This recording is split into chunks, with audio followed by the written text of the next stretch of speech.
ce roman raconte l'histoire d'un journaliste, donc ça se passe au Maroc, l'action se passe au Maroc, d'un journaliste qui travaille pour un journal très pro-gouvernemental, si ce n'est un journal à la botte du pouvoir, aux ordres du pouvoir. Et donc ce journaliste va se rendre compte, comme ça, du jour au lendemain, qu'il perd l'usage de l'écrit. Il ne peut plus écrire. C'est un peu comme une maladie qui lui tombe dessus. Comme on attraperait une grippe ou une gastro, lui, il perd l'usage de l'écrit.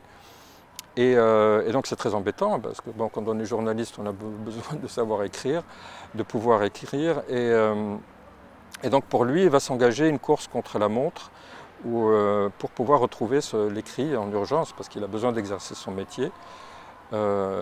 Et donc cette recherche pour retrouver son écriture va déboucher sur une quête identitaire. Il va devoir replonger dans son passé pour comprendre qui il est, qui il était et qu'est-ce qui l'a amené à travailler dans un journal comme ça très pro-gouvernemental alors qu'il est issu d'un milieu plutôt très ancré à gauche.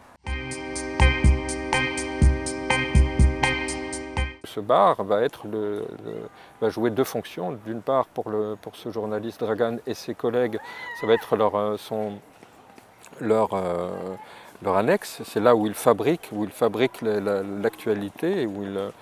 Et d'autre part, ça va être un lieu exutoire, parce que c'est un lieu où donc ils consomment beaucoup d'alcool, ils fument beaucoup de joints également, et c'est un lieu exutoire qui va leur permettre un peu de se laver, de s'absoudre, donc aussi de tous les mensonges qu'ils commettent au quotidien, donc à travers, en écrivant des articles sur une actualité qu'ils ne côtoient jamais. C'est-à-dire qu'ils peuvent créer de l'actualité sans jamais être au contact de l'actualité.